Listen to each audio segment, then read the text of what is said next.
Yeah. Just remind us of the microphone, so raise your hand for a question. All right, guys, with us we now have John Gondak, head cross country and track and field coach, along with athletes Tessa Barrett and Tim McGowan.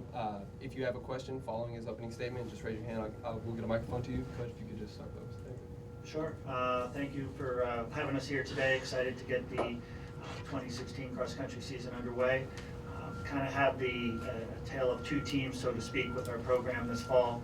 Our women's team is coming off of winning the Big Ten championship last year in the Mid-Atlantic Regional and advancing to the NCAA championships for the, I believe, 6th time in the last 7 years. Finished there with the 16th place finish, and we returned 3 very decorated leaders up in the front with one of our team captains who's here, Tessa Barrett, who was All-American in cross country last year, along with Elizabeth Jacotis and Jillian Hunsberger. Difference being with the women, we lost Tori Gerlach, who was our one of our top runners last year to graduation. So last year where we needed a 5th person to step up and be a main player, this year on the women's side we're looking for a 4th and a 5th. And we have Julie Kajancic and Victoria Crawford and Greta Lindsley, who are athletes that can fill in that role for us this year, but it's a little early in the training season to tell who that's going to be. So women come in with a lot of experience, whereas on the men's side, come in off of a 5th place finish at the Mid-Atlantic Regional last year and 6th place in the Big Ten. However, we only have, I believe, 2 athletes that ran at the Big Ten meet last year back this year for our roster. So a very young team, a very accomplished group of freshmen that have joined us this year, along with some of our leaders. To my left here is Tim McGowan, one of our place scorers. He scored in the 5K at the outdoor conference meet and ran at the Big Ten championships last year in cross country. But it's going to be a very youthful team on the men's side, which it presents some challenges. With coming out of high school, the athletes run 5,000 meters in high school, and when they get to college, they run 8,000 and 10,000 meters. So it can be an adjustment for them. Racing the longer distances, basically twice what they're used to in high school. So have a little bit of work to do on the men's side, but with the kids we have in the program, we have some outstanding freshmen here that are going to be main players over the years with some of our upperclassmen like Tim here. So looking forward to getting things going. We head to Lock Haven next Friday to open up with our annual duel with Lock Haven, and then come home for the Spike Shoe Invitational on September 10th. One of the things I'm really excited about this year is our National Open meet on the 14th of October. That meet has kind of died out a little bit over the last few years with the larger meets like the Pre-National Invitational and the Wisconsin Invitational, gathering a lot of the teams, just kind of going to one location.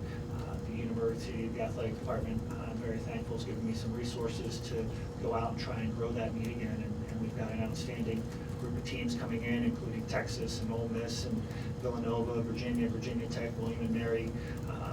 It's going to be one of the premier competitions in the country again, and so we're going to continue to grow that. And then obviously we're excited to host the Mid-Atlantic Regional and cross country again in November. So I think we've got a great lineup, 2 teams that are going to go out and fight hard to represent Penn State and do the best they can, and a great season ahead of us.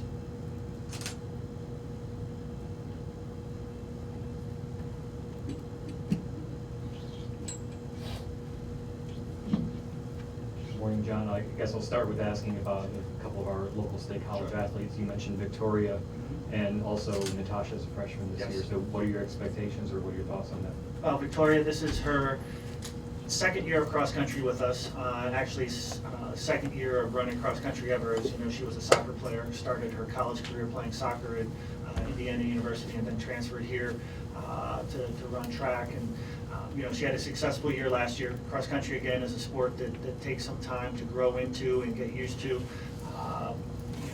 She was a middle distance runner and ran the 800 in high school, which is 2 minutes. And now you have to go out and race for 20, 21, 22 minutes. So it takes a little bit of learning how to be in that mindset for that period of time. But she's come a long way. She's had a great fall. Natasha, I'm very pleased. She had an outstanding spring last year, running right at 5 minutes and making the final of the state championships in the 1600. So, hopefully they can both contribute. Hanny Catalano is also from State Colleges in the program. So, we had our first team meeting yesterday with track and field as well, and there's a handful of State College athletes that are starting with us as freshmen there. So it's always great to have a connection with local athletes and have them come here and contribute and be a part of things.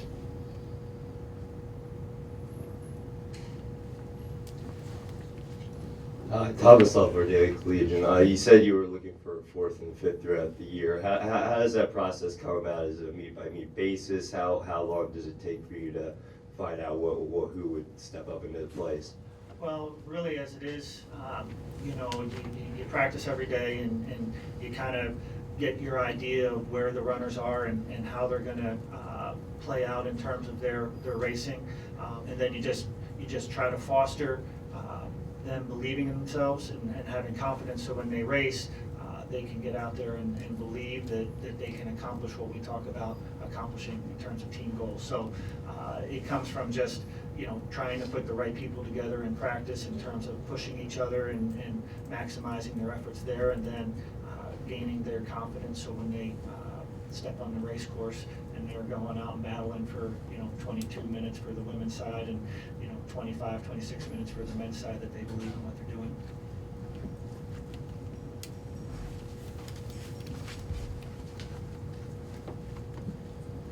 So, Tessa, what do you do for an encore after last season? Oh, excuse me, I didn't hear you. What do you do for an encore after last season? Oh, I'm looking forward to this year. I think, like Chris was saying, our team, we have a solid group of 3 runners, and I think together as a team we can work together and especially do well at regionals and at Big Tens. For myself, I'm just hoping to get through and have a healthy season and see how things play out. But it's looking like it's going to be a great year. For Tessa and Tim both, what are some of the things you guys concentrate on during the summer when you're training, when you're not necessarily on campus? Yeah, I mean, a big thing that we try to stress with everyone is just, staying together and kind of communicating with everyone. We can't know for sure. We got a lot of guys that live all over the place. We got a couple local guys. We got a couple guys, like I'm from New York, and I only know really connection with 2 other guys that are pretty close to me, but we try to stay together. We got a Facebook group going, just see where everyone's at, and when we get back in August, we're pretty prepared for where everyone's at, and trying to hit about 80 miles a week. And I think we're all a pretty close group, and with the young guys coming in, it's good for them to see that the upperclassmen are so close together. Yeah, in the summer, again, sort of like the men's team, we're pretty spread out. We do have like a couple of runners from the State College area, which is great. But a lot of the summer, I think we spend time just running individually and building up mileage, getting really good solid base training in. The summer's a good time to kind of rest and recuperate and get those strong strength work in, and we always communicate with each other and we all know where we're at. And it's sometimes fun, we will try and meet up for runs on the weekends or for a long run. So, but it's, once now that we're in season, it's great to be back together and training together again.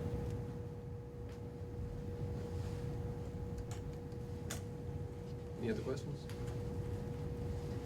Okay, I'll have a track question, or I guess a field question more than cross country, but just want to ask you about Joe and Darrell and your thoughts about what they did last week in Rio. Yeah, obviously it's very exciting to have Penn State alumni as 2 of our 3 representatives at the Olympic Games in the shot put. I can remember Joe Kovac's first year here. We redshirted him, and if I recall right, he had a hard time throwing over 50 feet.